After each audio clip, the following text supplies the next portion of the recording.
Johnny Sandhya சீரியலில் இப்போ ஒரு எக்ஸ்ட்ரானரியான எபிசோட் வந்திருக்குன்னே சொல்லலாம். இப்போ நான் ஃபுல்லோடையும் கேளுங்க. இந்த வீடியோ பிடிச்சிருந்துச்சுன்னா லைக் பண்ணி நம்ம சேனல் கண்டினியூ ஆதரவு தாங்க. ஜானகி அம்மாவுக்கு என்ன பண்ணும் எது பண்ணுன்னு தெரியல.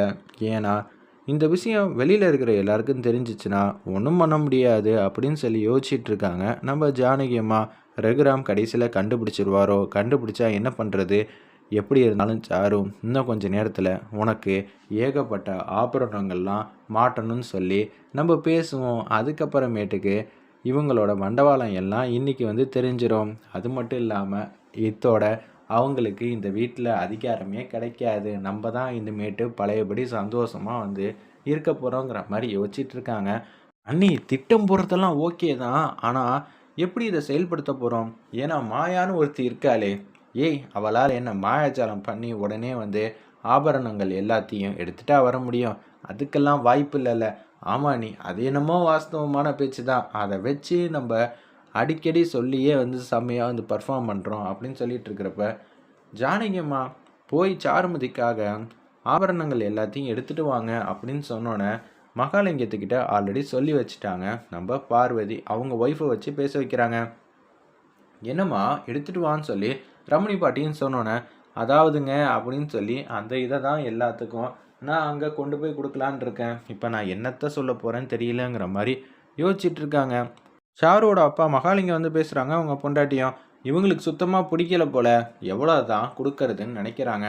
அதனால தான் இவங்க இப்படி தயங்குறாங்க அப்படின்னு சொல்லி அவங்களுக்கு சபையில் கொடுக்கறதுக்கு சம்மதம் இல்லைங்கிற மாதிரி சொல்லும்போது, என்ன சொல்கிறீங்க அப்படின்னு சொல்லி எங்கள் தங்கச்சியை பற்றி இப்படியெல்லாம் சொல்கிறீங்களே, அவங்க யார் தெரியுமா? அள்ளி அள்ளி கொடுக்குறவங்க. சாருமதியை பெத்த பொண்ணா நம்ம ரகுராம் சொல்லும்போது இப்படியெல்லாம் நடக்கலாம் வாய்ப்பே இல்லைன்னு சொன்னோன்னே, அப்படி சொல்லுங்க மாமனாரே அப்படின்னு சொல்லி மணிக்கு ஆதரவாக பேசுகிறாங்க. ஜானகிக்கு ஆதரவாகவும் நம்ம மாயா, நகை இல்லைன்னு நினச்சிங்களா? நகை இருக்குது ஆல்ரெடி. இது மாதிரிலாம் எல்லாரும் சொல்லுவீங்கன்னு தெரிஞ்சுதான் என்கிட்ட எல்லாத்தையும் கொடுத்து வச்சுருக்காங்க. சாருமதியை அவங்க பொண்ணாக தான் பார்த்துக்கிட்டு இருக்காங்க. ஏதாவது சந்தர்ப்பம் கிடைக்கட்டும்னு சொல்லி யாரும் எதுவும் பேசாதீங்க. இவ்வளோ பேசுகிறீங்களே சாருமதியோட அம்மா, நீங்கள் உங்கள் பொண்ணுக்கு என்ன செஞ்சீங்கன்னு நான் கேட்க விரும்பலை. ஆனால் இந்த வீட்டில் உங்கள் பொண்ணுக்காக என்னென்னமோ செஞ்சுருக்காங்க. அதெல்லாம் எங்கள் பெரியம்மா தடுத்தாங்களா? வாய் இருக்குன்னு இது மாதிரிலாம் பேசாதீங்க, அப்புறம் சரிப்பட்டு வராது. எங்கள் பெரியம்மா தான் இந்த வீட்டில் இருக்கிற எல்லாரும். ரகுராமியே கட்டுப்படுத்த அவரால் முடியும். ஏங்க இது மாதிரிலாம் செய்கிறீங்கன்னு சொன்னால் ரகுராம் செய்ய போகிறது இல்லை. அப்படி இருக்கிற ரகுராமோட மனைவியை எல்லாரும் முன்னாடி வச்சியும் இந்த பவுனுக்கும் அரை பவுனுக்கும் என்ன அசிங்கப்படுத்தி பேசுகிறீங்களாங்கிற மாதிரி சொன்னோன்னே, அதானே வாய் இருக்குன்னு பேசுவீங்களான்னு சொல்லி மணி புடின்னு பிடிக்கிறாங்க. என்னடி என்னமோ நகையெல்லாம் கொடுத்துட்டாங்கங்கிற மாதிரி சொல்கிறாங்க. கடைசியில் என்னதான் நடந்திருக்கு ஒன்றும் புரியலையே. அவங்க கொண்டு போய் கொடுக்கலான்னு சொல்லிட்டு தான் வச்சுருக்காங்க. அதை தான் நம்ம எடுத்து வச்சிட்டோமே. இதை வச்சு நம்ம இங்கே குட்டிகளாட்டா பண்ணலான்னு பார்த்தா மாயா அண்ணன் இப்படியெல்லாம் பண்ணிட்டான்னு சொல்லி அந்த இடத்துல பத்மாக்கும் பார்வதிக்கும் ஒன்றும் புரியாமல் யோசிச்சுட்டு இருக்கிறப்ப எல்லாத்தையும் ஆபரணத்தையும் அவங்க சாருமதியை போட்டு அலங்கரிச்சுட்டு வாங்க அப்படின்னு நம்ம மாயா கொடுக்குறாங்க.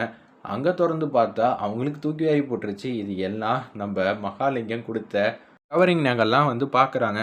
இது நம்ம சம்மந்தி கொடுத்ததாச்சே, இப்போ என்ன சொல்கிறது அப்படின்னு சொன்னோன்னே ரூமுக்கு போகிறாங்க. சாருமதியை கூட்டிகிட்டு போயிட்டு நகையெல்லாம் வச்ச உடனே, பார்த்தீங்களா நம்ம ஒரு திட்டம் போட்டால் அவங்க ஒரு திட்டம் போட்டிருக்காங்க.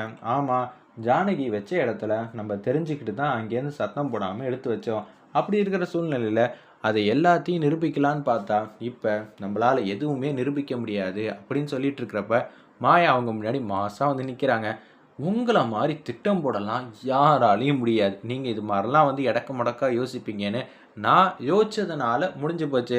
இப்போ நீங்கள் எடுத்து வச்சுருக்கீங்கன்னு சொன்னீங்களே, அது அந்த இடத்துல இல்லவே இல்லை. நீங்கள் வச்ச கையோடையே நான் அங்கேருந்து எடுத்துட்டேன். எப்படி அத்தை உங்களுக்காக ஸ்பெஷலாக இப்படியெல்லாம் யோசிப்பீங்கன்னு தெரிஞ்சு நானும் அது போலயே டியூன் ஆகிட்டேன் தெரியுமா அப்படின்னு சொன்னோன்னே, என்னடி ஓரா பேசுகிற, இது எல்லாம் நாங்கள் மகாலிங்கம் கொடுத்ததுன்னு சொல்ல போகிறோம். அப்படியா? அப்போனா கல்யாணத்துக்கு முன்னாடி எதுக்காக வாங்கினீங்க? சீனுக்கும் சாருக்கும் கல்யாணம் பண்ணால் தானே நீ அவங்க கிட்டேருந்து வாங்கினேன்னு நான் போட்டு விட்டுருவேனே. அதுக்கப்புறம் இதுக்கு எல்லாத்துக்கும் உடந்தையாக இருக்கிறது நம்ம பார்வதி சித்தியும் அப்படின்னு சொல்லி மாட்டி விட்டுருவேனே. அதுக்கப்புறம் சிவராமன் என்ன செய்வாருன்னு உங்களுக்கே நல்லா தெரியும். மணி தூக்கி போட்டே மிதிப்பாப்புல. சொல்லுங்கள், இதுதான் நானும் ஆசைப்பட்டேன்.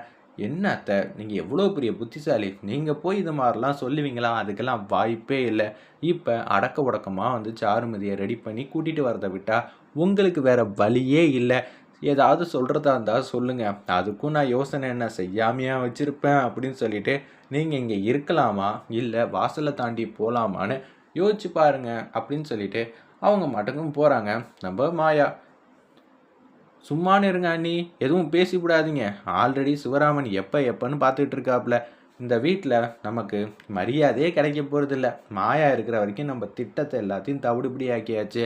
மகாலிங்கம் கொடுத்த நகையே நம்ம சாருமதிக்கு போடுற மாதிரி ஆகிப்போச்சு அப்படின்னு சொல்லும்போது கடுப்பாயிட்டாங்க சாரு. இது எல்லாம் உண்மையே இல்லை, இதெல்லாம் கவரிங்க. இது கூட தெரியாமல் இவங்க எனக்கு வந்து கொடுக்குறாங்களா? அச்சச்சோ என்ன பண்ணுறதுன்னு தெரியலைங்கிற மாதிரி யோசிச்சுட்டு இருக்காங்க சாரு.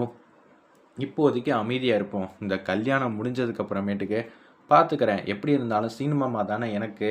அப்புறமேட்டுக்கு இவளுக்கு திருப்பி வந்து கொடுக்க வேண்டியதெல்லாம் ஏகபோக வந்து கொடுத்துக்கலாம். இப்போதைக்கு தோக்கிறது முக்கியம் இல்லத்த, கடைசியாக யார் ஜெயிக்கிறது தான் முக்கியங்கிற மாதிரி சொல்கிறப்ப, ஓ இனிமேட்டு பதுங்கி பாயலான் இருக்கீங்களா?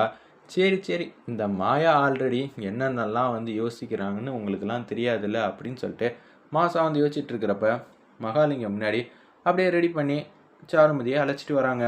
என் பொண்ணு இப்போ தான் நல்லா இருக்கா அப்படின்னு சொல்லும்போது எவ்வளோ சூப்பராக இருக்குது, ரகுராம்பிட்டு ஆபரணம் தான் அப்படின்னு சொல்கிறாங்க. உடனே சாருமதி சொல்கிறாங்க, அப்பா இது எல்லாம் உங்களோடது, மாயா குட்டி கலாட்டா பண்ணிட்டா அப்படின்னு சொன்னோன்னே, அட பாவி இதெல்லாம் நான் கொடுத்ததா, இதையா பற்றி இப்படி உயர்வாக வந்து பேசிகிட்டு இருக்கேன் அப்படின்னு சொல்லும்போது, என்ன 2 பேர் ரகசியம் வந்து பேசிகிட்டு இருக்கீங்க, உங்களுக்கு என்ன பிடிக்கவே இல்லைன்னு சொல்கிறீங்க, டிசைனை பிடிக்கலன்னு சொல்லுங்க, என் பொண்ணை இவ்வளோ அழகாக ரெடி பண்ணி கூட்டிகிட்டு வந்திருக்காங்களே, அதுக்கு கைமாறா நான் என்ன செய்ய போகிறேன்னு எனக்கே தெரியலன்னு சொன்னேன்.